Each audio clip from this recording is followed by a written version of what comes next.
This is beautiful ricotta dumpling here with a red pepper sauce. Very impressive, but really not complicated to do. This is how I did it. First, make the sauce. Cut a red pepper into pieces and add it to a pan with a cup of water. Chop a tomato and add it to the pan along with the pepper. Bring to a boil. Then reduce the heat and cook it gently until soft, about 8 minutes. Push the mixture through a food mill. Return the puree to the same saucepan over medium heat and season with salt and freshly ground black pepper. Then dissolve 1 tablespoon of cornstarch in a little bit of water and drizzle it in, whisking until the sauce returns to a boil and thickens slightly. Remove from the heat, add butter and olive oil, and emulsify with an immersion blender for about 10 seconds. To make the dumplings, combine the ricotta, the flour, the Gruyere, the salt, and the eggs in a bowl and mix until smooth. If it gets a bit sticky for the whisk, use a spoon to push the mixture through. Snip chives into a 1/4-inch pieces and stir it in. Bring a large pot of water to a boil and drop the mixture in spoonfuls into the simmering water, one at a time until the mixture has been used. They take about 8 to 10 minutes to cook, by which time they'll rise to the top and float. To serve, carefully pour some of the sauce into the base of a gratin dish, then using a slotted spoon, lift up the dumplings and drizzle a little more sauce on top. Sprinkle with some grated Parmesan cheese for light, delicate ricotta dumpling in red pepper sauce. Gnocchi, pasta. We're going to do it 5 different ways, and your family is going to love it. This is essential Pépin.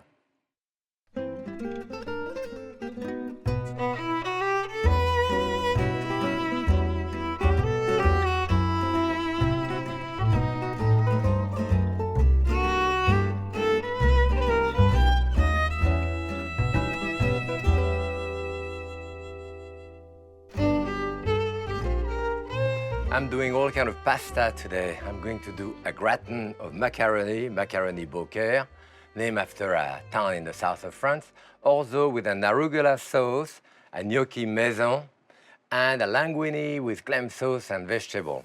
I've already started cooking my macaroni here, Orzo macaroni. I have about 10 ounces here.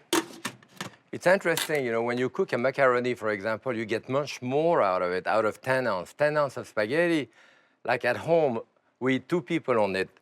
You know, 10 ounces of macaroni, you do a whole gratin, you eat 5 or 6. So there is something to be said about calories there. I have 2 eggplant here. So we're going to cut this into slice.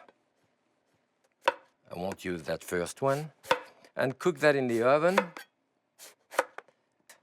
So what I want to do is to put a little bit of oil on top of, you use much less oil this way because if you start frying the eggplant into a skillet, you use an enormous amount of oil. Here what I'm going to do, put a bit of salt in the bottom and actually just put those on top of it here. Here it is. So what I do, I press it into that bit of oil and then turn it upside down so that it's slightly oiled on the other side. So it's relatively a minimal amount of oil for eggplant.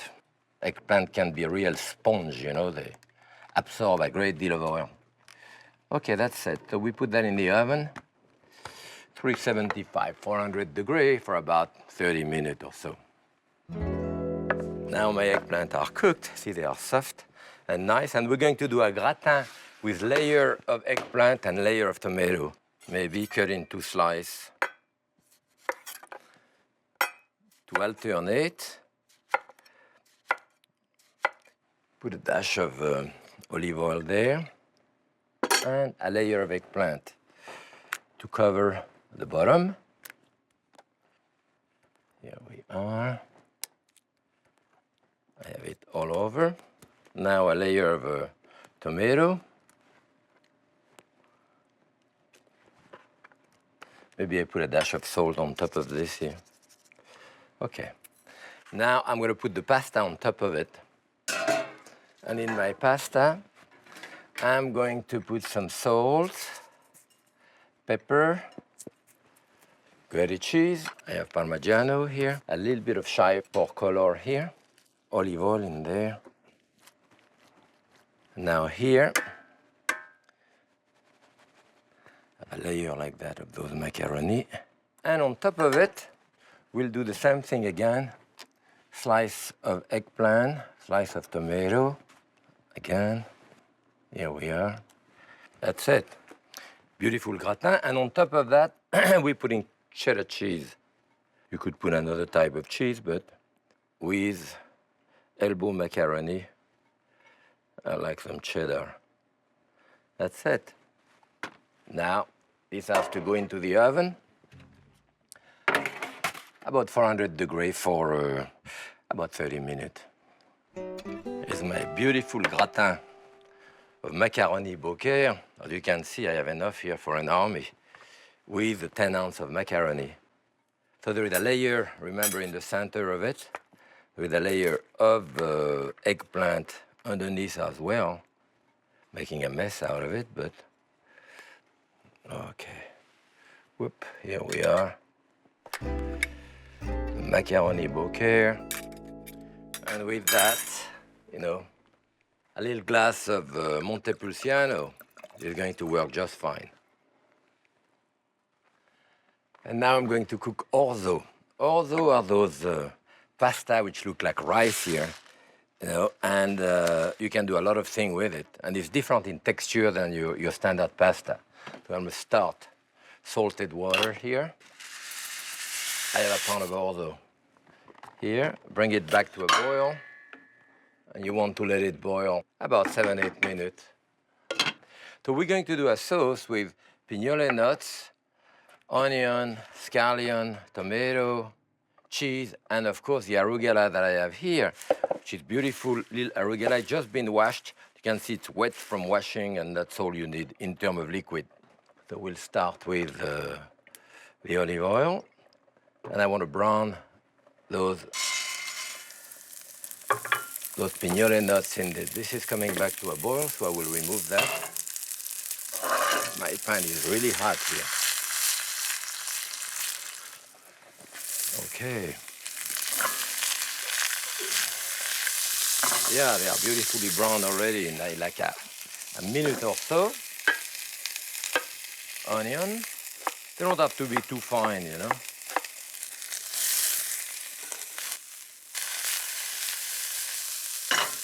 Beautiful color already. There we are.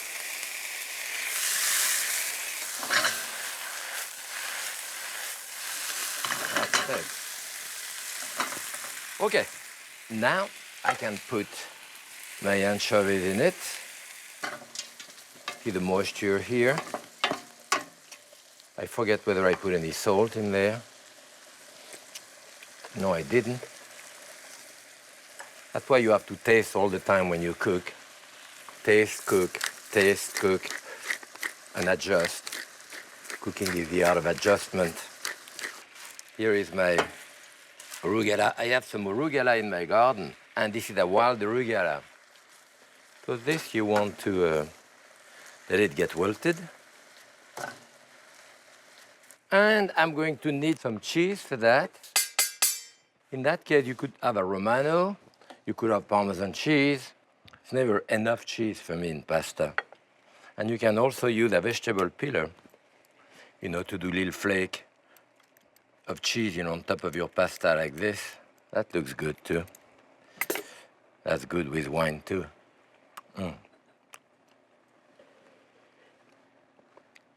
Brunello di Montalcino. Good classic Italian wine. Okay. It's about wilted. Let me check. Now it's really boiling.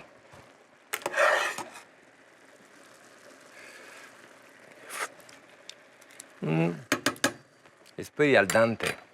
You know, al dente Some people like it more al dente than others. I like my pasta al dente, but not too al dente.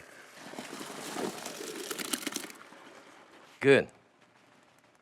And then I can put this directly into my sauce here.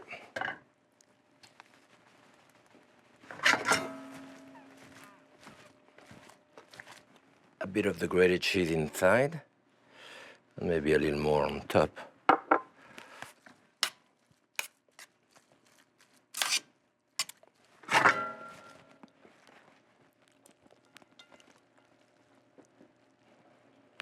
Maybe a dash more cheese if you want.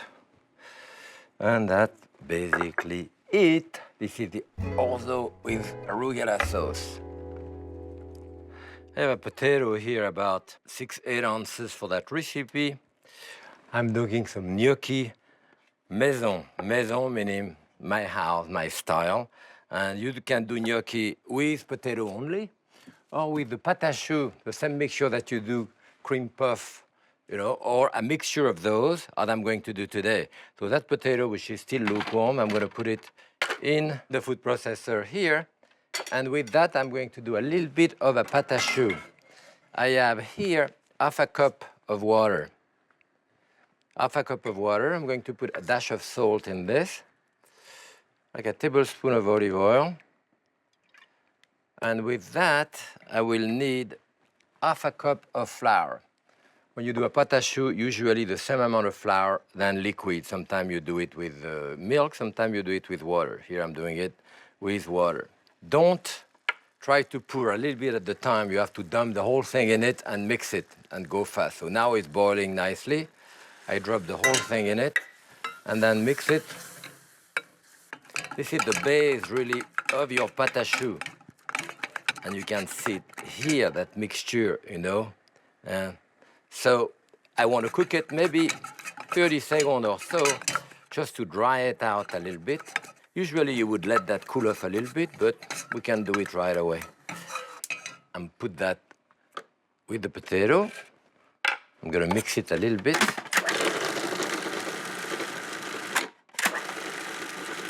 Again, a dash of salt in it.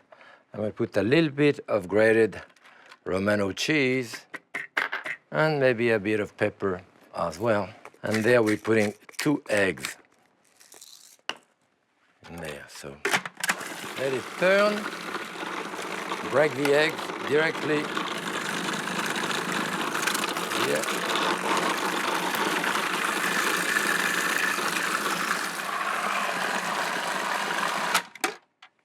Okay. Have the mixture, which is relatively soft here.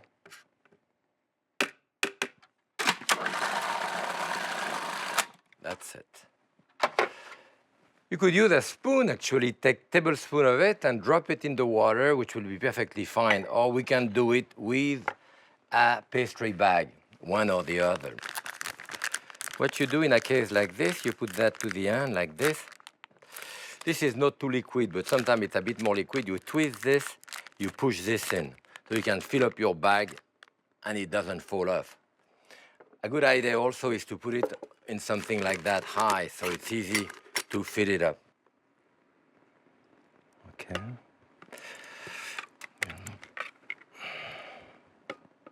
You bring that together. You want to fold this like an accordion there, you know, and push the mixture. Now you can extend that now. And you put that here in that fashion. And when you press with that part of the hand without opening here. If you press here, it goes back up, you know. So I have some boiling water here.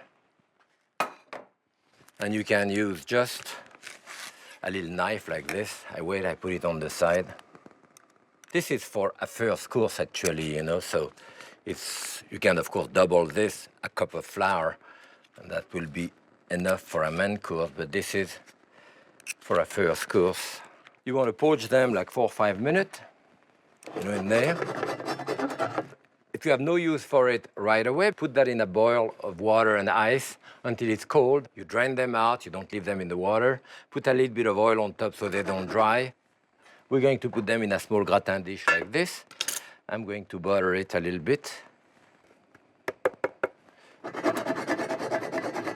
You don't want to let them boil strong now and cover because then they expand. If they expand one, they don't expand a second time. So you just want to poach them until they are cooked inside, but without expanding. Then when you are using them, either in individual gratin or a large one, then you let them expand in the oven before you serve them. That's it. I think they're cooked enough. I can see them, they're pretty firm here. So they will take probably 12-15 minutes when they are cold, because of course they have to get hot again. But in our case here, probably 4 or 5 minutes in the oven at the most, because they are hot already. And so a little bit of olive oil on top here, some cheese here. You can have Parmesan, Romano, even Gruyere. When I put a gratin in the oven, I always put it on a cookie sheet, easier to get it out. And if it's spilled, it doesn't mess up your oven.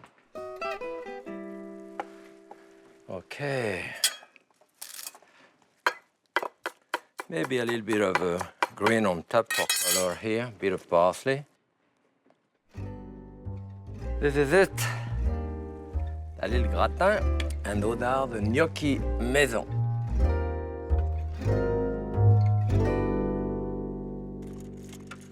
Linguine with clam sauce and vegetable. Specialty of my wife. She makes the best linguine or spaghetti in clam sauce. Where we live by the water, I pick up a lot of clam. Sometimes we used to go, when my daughter Claudine was small, we used to go to the sea. We could feel it with our feet, and we would get those big quahog clam. Here, I'm not going to use quahog, I'm using cherry stone, a little smaller, but same idea. We'll start with some olive oil in there, and I'm gonna saute some onion. I have like a good cup of onion in there. And I'm going to have some garlic in there. I like to put the garlic, you know, in slice like this. And what you can do, you can use a vegetable peeler, you know, to get like sliver of garlic like this. It certainly would be difficult to cut it as thin with a knife, you know. So this will go with the onion. And a little bit of fresh oregano here that I have. Okay, here it does start cooking. This is going to be for the clam in this. And here I have extra vegetable here. You want to peel at least the lower part of the asparagus, because if you don't do that, then that lower part is tough. You can't use it. And if you cannot use it, you have to throw it out, which is a shame. So we peel the asparagus this way.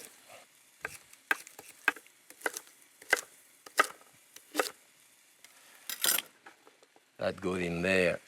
I have to put some oil also. I have to put some mushroom.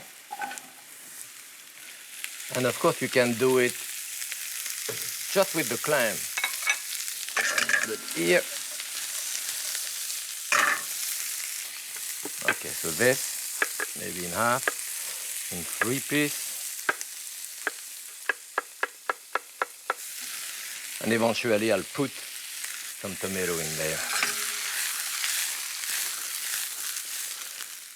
Salt. That's it. Maybe a little piece of butter.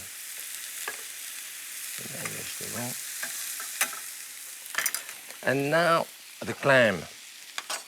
I have opened a whole bunch of clam already. As you can see here, I have more to open. Those are the side of the cherry stone. And what we do, you know, I like to open them with a knife, like this. I put them against the opening here, put my finger in the back and press into it. You cut through. When you cut through, it cut the 2 abducting muscles here, and then it opens.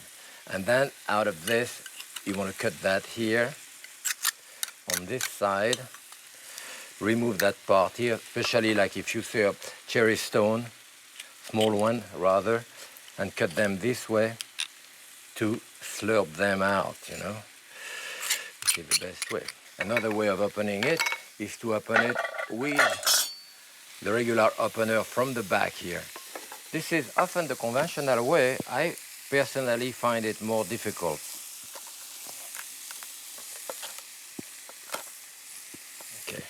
Here they are open, as you can see. But whatever we do, just watch your finger. So what we are going to do here, this is really moving too. You want to deglaze that with white wine.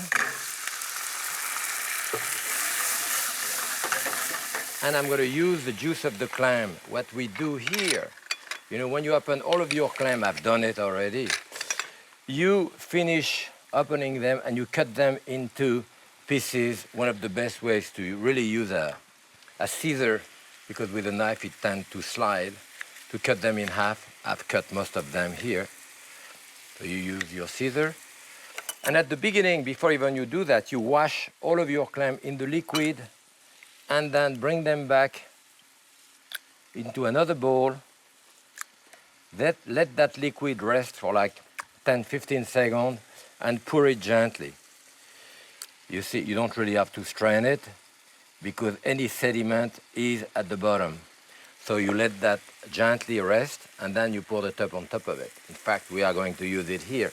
So I have the white wine here and the juice of the clam. That reduces. I don't put the clam to cook now. Okay, we've done it already, but there is some sediment in the bottom, so you don't use that. The clam will be put only at the end, like to cook for like a minute or so. I don't want to overcook the clam. I'm going to put the tomato in there too. Some black pepper. There. This is cooking. It is boiling. We want to let it reduce. This is going to be great. Now I'm ready to serve my pasta, so that's now that I cook the clam. You know, put them in the liquid here. And you know what? They'll come to a boil.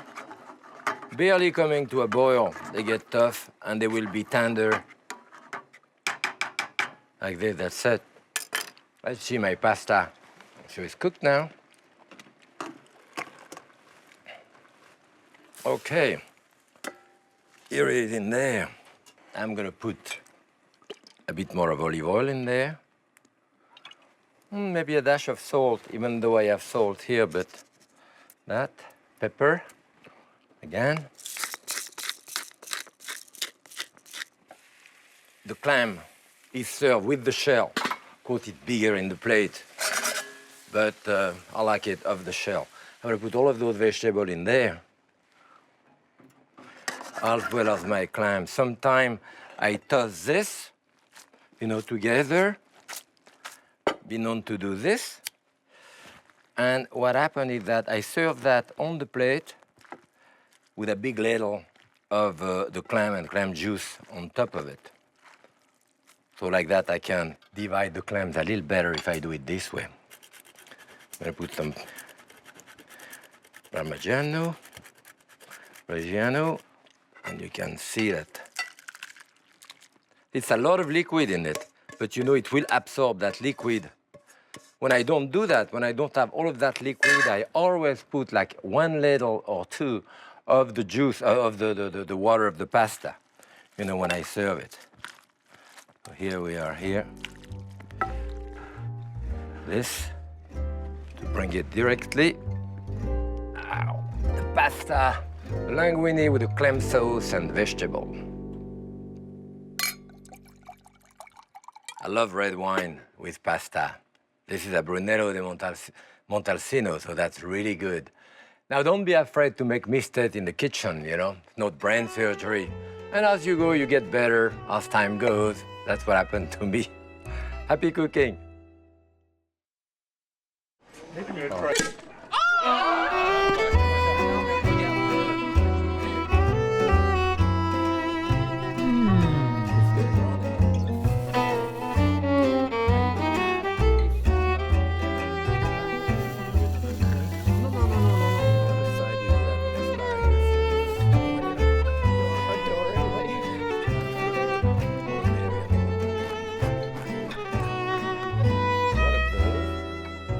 Happy cooking.